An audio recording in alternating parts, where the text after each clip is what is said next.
we were thinking about names and we were bouncing names off of each other. And then I was just like, what about Darcy? That'd be a great one. He's just like, I like that. It has a ring to it. We cheersed and went home, and then I started filing for incorporation.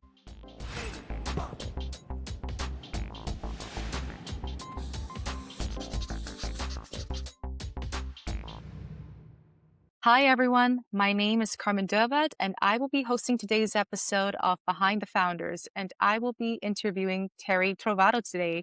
Hi, Terry. Welcome. Hi, Carmen. Thank you for having me. Thank you so much for hopping on to share a little bit about your founder's journeys. To get us started, could you introduce yourself and what you've been working on to the audience? Yeah, so I have been working in the digital marketing space for over 12 years now, I think 13 years. And that's ranged from when social media was, organic and brands were just discovering how they could integrate their business within social media in terms of marketing. And that's expanded all the way up to paid media, running ads for a lot of different major brands. And now it's incorporating a lot of AI, especially generative AI for merchandising content for brands. So it's like every end of the digital marketing spectrum is basically been covered at some point. Great, nice. And right now, I see on LinkedIn that you are currently a founder of the Darcy Agency as of 2018. Could you tell the listeners out there what is Darcy Agency? What do you do? And what inspired you to get started? Well, it was just the natural step when I was somebody who was, I moved over to Spain with my husband. We had just gotten married, and I was still waiting for my residency. So I couldn't officially work in Spain. I had to basically find a way to work. So I was doing paid media for a lot of brands in the US. And I was actually mentored by a woman who had worked at Meta. So she really taught me the ins and outs on how to do everything really, really well. So because of her, I started to get on more clients. I really accumulated some really cool brands that I was working with. And then it got to the point where I'm like, I have so many brands, it made sense to just turn this into my own thing. And it just kind of naturally occurred from there. So the Darcy Agency was officially founded last year, but it's been in motion since 2018.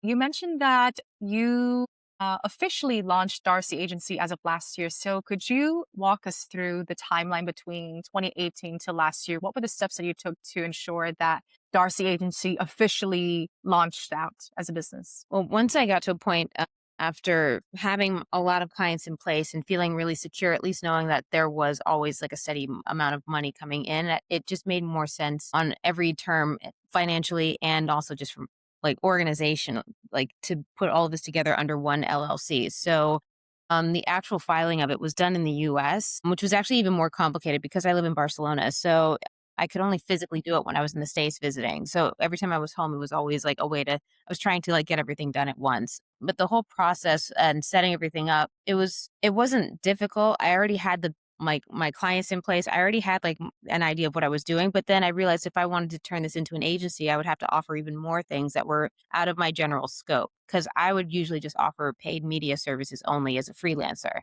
And I was really good at it. I really focused on that. But I was like, if I want to do an agency, you don't just have a paid media agency, you have to offer more things. So that became a little intimidating for me. And I think that's why I also held off the idea of doing it for a long time because Of there had course. been years and years where I would be told, you need to turn this into a business. You need to turn this into something and not just freelance. But I was always afraid to make that jump into going ahead and just making it official. I don't know. Maybe there was a part of me like where I thought I just enjoyed freelancing. It was a lot more simple. It was easy. I understood how to do it.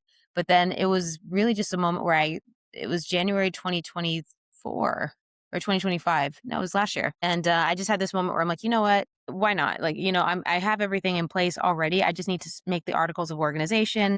Let's just do this. So I went out to dinner with my husband one day and he was like basically the person he's like, let me bounce ideas off you. What do you want to name this? How do you want this to look?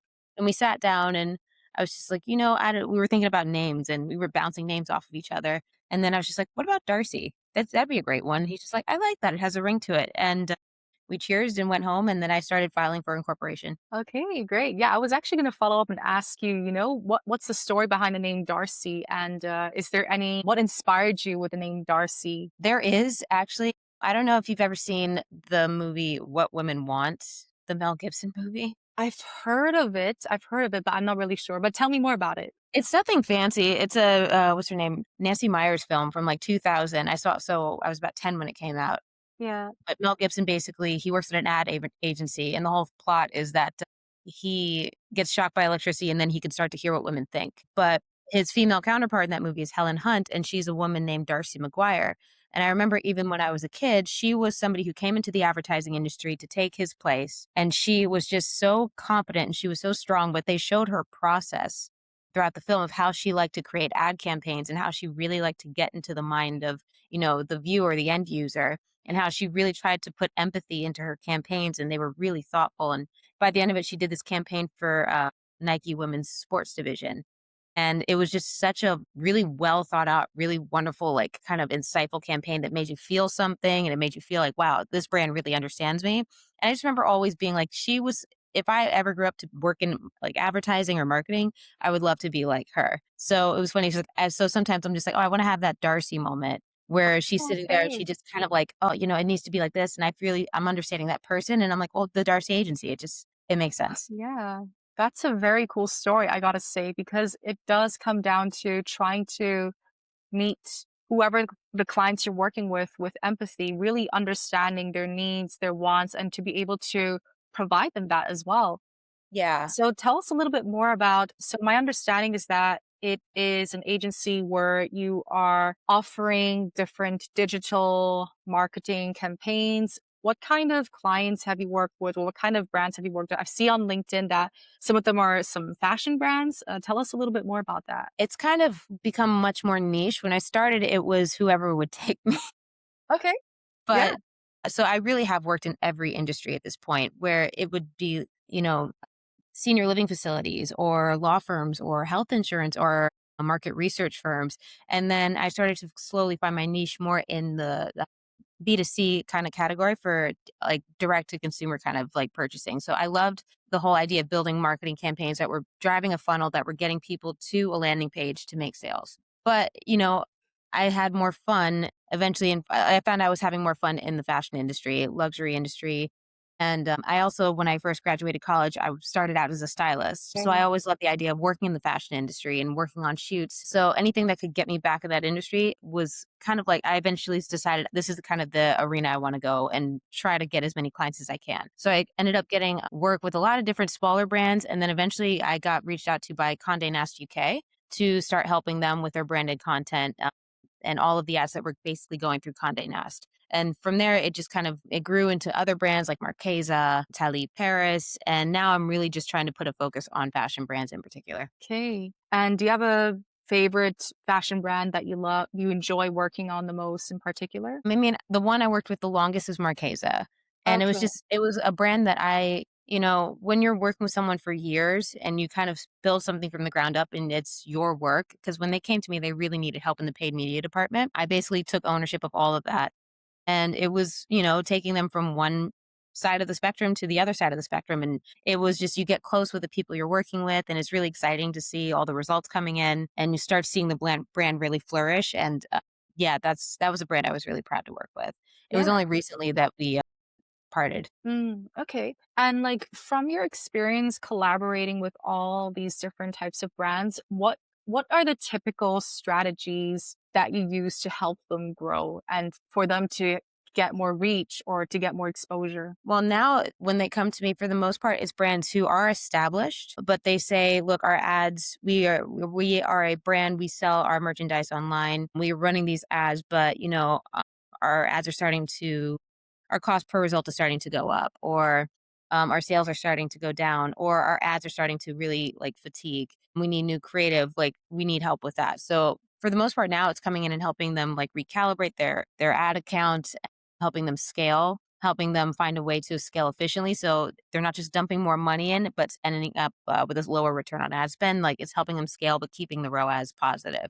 And it's now there's another element to it now where it's a fashion brand. It's like, look, we have these big shoots that we have scheduled for March, scheduled for October, but we need content now for our socials. Can you add some AI integration? Can you do AI images or videos so we can use that as a supplement between all of these like $20,000, $30,000 shoots that we're going to be having? So that's something else that's becoming much more of a demand. And I've had to really like integrate that into what we offer, and it's becoming something that's almost like it goes hand in hand now with any kind of paid media offer. Yeah. And you mentioned a little bit about AI. So let's jump into this topic because obviously it is quite, Controversial. people have multiple perspectives, standpoints, and views on this. Before we get into that, what kind of tools or software AI have you used to leverage and help these other businesses? I mean, I started with Midjourney and I started it just as a curiosity. When I first heard about AI, I was like everyone else. I thought it was,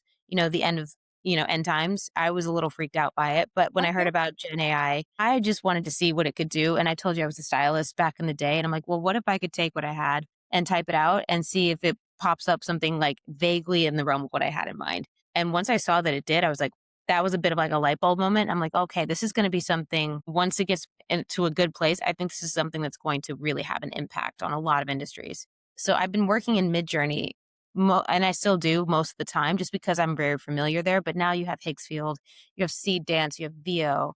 It really, and all of them kind of specialize in particular things that you're looking for. If you're looking for better video, you maybe go to Seed Dance or VO. But if you want more control over, lighting or things like that, you can go to Midjourney. So it's almost like now you have this workflow where it's not just one software; it's a multitude of softwares. And in general, what are your thoughts about AI? Do you think it is creating more efficiency in your business, or do you feel like in some ways it might potentially hinder creativity? I don't think it hinders creativity, but I definitely think if you're not creative, you won't make any.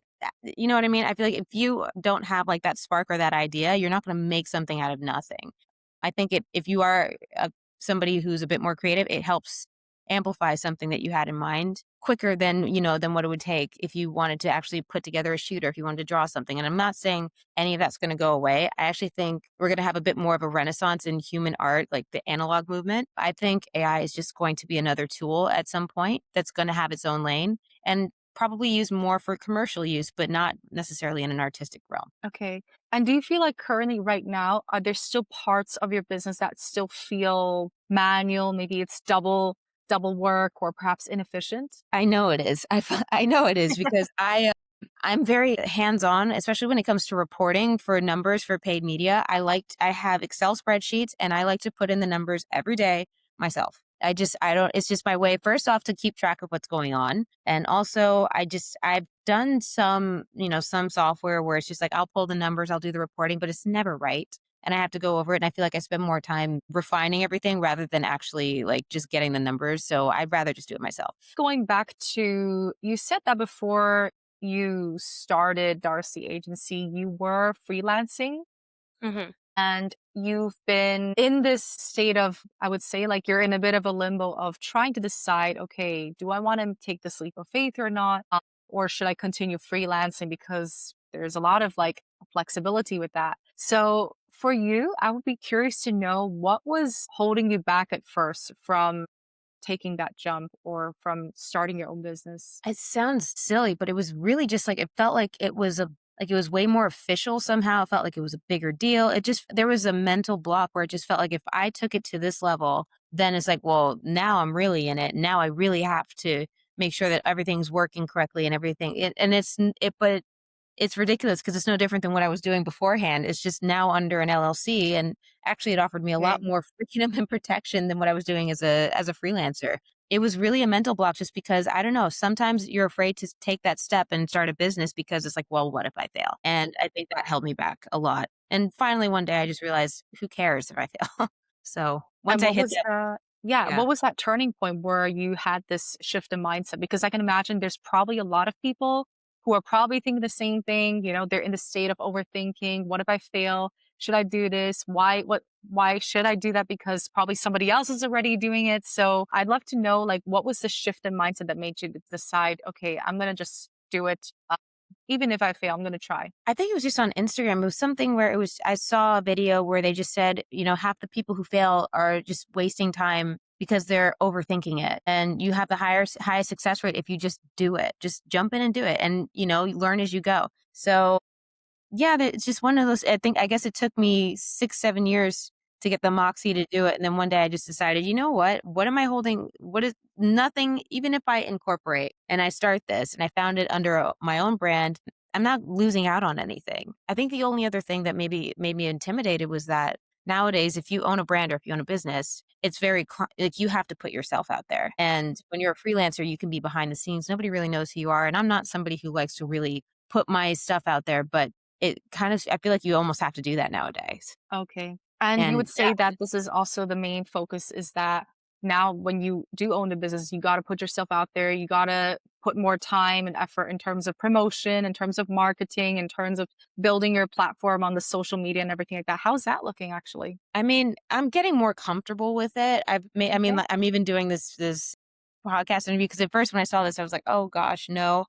And I'm Okay. like, "No, you have to go ahead and do this." But I've made some trips this year to Paris Fashion Week, and I spoke, and then was just at Cannes and did a whole other presentation in Cannes Film Festival. So it's just I have to start putting myself out there because I am the brand at this point, and if I don't promote it, nobody will. And also, it's a way nowadays to you have to have the founder backstory to basically promote trust, and it's a necessary evil. But I'm getting more comfortable with it. Yeah, of course. And looking right now, so in terms of your agency, what does the team setup look like? Is it just you, or are you looking for other people to jump in to work with you, support you to be able to grow? What's the current process like? I know that it's probably in the early stages because you officially launched it last year, but like, are you looking to grow and build your team? Yeah, just because now the work is becoming to the point where it makes no sense for me to just have everything. But how I had everything set up before is it's me, but I have partnerships with other agencies that focus on different aspects. So it would be more of a collaboration. So if in terms of production, I have a partner who, if I need production or any kind of production needs, it would become a collaboration between the two of us. So it's Okay. really more like, and then for the day to day stuff, I have myself who I do my own operations, but then I've relied a lot more on Claude integration just for, the annoying reporting things that, take up a lot of time. Yeah, But I absolutely. would like to start having more people under my scope specifically, Hmm. Okay. because that would only help me grow, and I'm starting to feel like I'm a little at capacity. Yeah. Okay. Which brings me to my next question. So, if you were to delegate something immediately that you're like, okay, I want to take the weight off my shoulders and give it to someone that can be in charge, take care of it, what would you say would be the main function or support that you would need? I mean, in right now, it would really be more outreach, I think. I do a lot of the work that I do in particular is again like paid media, so it's working with the clients, but it's a lot of the behind the scenes kind of stuff. I only need weekly cadences with them. And the work itself, because I've been doing it for so long, it takes me really no time at all to get it done. But it's like I need more outreach and I need more, some help just basically bringing in more work. Need doing and meeting brands in person and doing these trips, like all of that's great. But if I could have somebody also like bringing me more and more leads, that would be kind of like my next. Okay. Okay. So, sort of like outreach, Yeah. lead generation. Okay. Got it. No, that's Which is definitely ironic. really I could important do as that well. myself. I just haven't.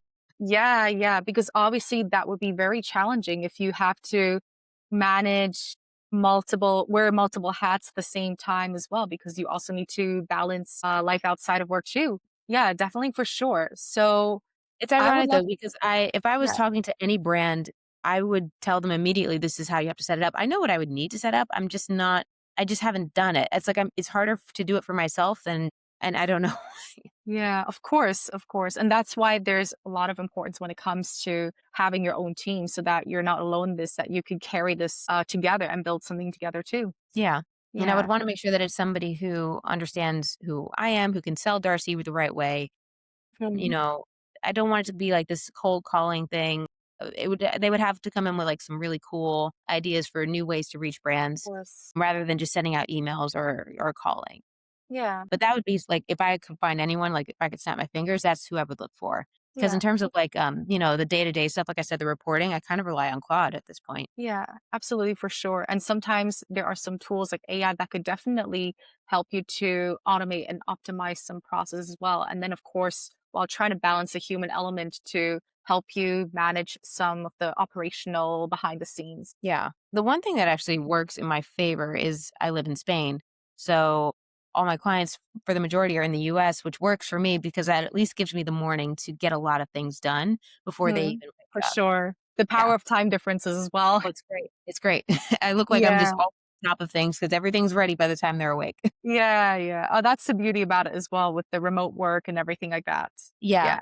Yeah. I've been working remotely now for over a decade. I could never go back. Yeah. No, I totally understand what you mean. For me, it's been the same. I've been working remote since, well, pretty much since COVID started. But then, there's been a lot of accelerated growth in terms of remote companies, remote businesses. And yeah, the flexibility is definitely something that I will never take for granted too. Well, we learned that we can do people are very capable of getting things done, doesn't matter where they are. And you probably get things done a lot better because they're in a better mood if they're working from home rather than fighting traffic to get into an For office. sure. So, yeah, no, I'm a big advocate for work from home. Right. Yeah. So definitely for sure. I mean, there's a lot of flexibility with that. At the end of the day, it's all about getting the work done, delivering the results. And I'm a firm believer that there isn't like a one size fits all approach. What works well for one person doesn't necessarily mean the other person will thrive in the same environment. So I think it's just great that they're offering this remote work flexibility as well.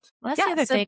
When I yeah, was, starting out and doing everything in freelancing and working remotely, you have to find a balance because when you are working from home a lot, you start to feel really isolated, you start to feel really alone. And it gets to the point sometimes where I would miss that community of just being around people. So a solution for me was finding a workspace where I could go and not only be around people when I'm working, but I could also meet people, make more connections. I ended up getting a Soho House membership back in 2000, yeah, basically around COVID. And that actually opened up a lot of doors for me in terms of opportunities too. So if you can find a workspace with people who are also in the same industry as you, it's really, really helpful. yeah, definitely the hybrid balance approach as well. Yeah. Definitely up for that too. So, Terry, just as a final question that I think is extremely valuable for the listeners out there, if there's one advice you will share to someone thinking of starting a business, what would it be? Make sure you know have a service. If you're going to provide a service or a product, make sure you really know what it is that you want to sell, that you're very clear about what your vision is. And also just, yeah, don't be like me. Don't be afraid to just go ahead and jump in and make mistakes. Just get started and figure out as you go. But make sure you have a plan, make sure you're confident and be open to help from others. And yeah, you'll be okay. Great. That is a very powerful and encouraging message as well. And I hope that to the listeners out there, they'll be able to take that and feel inspired to create something that they firmly and truly believe in. Terry, thank you so much again for coming on. This is Behind the Founders with Carmen Dovad and Terry Trovato. Stay tuned.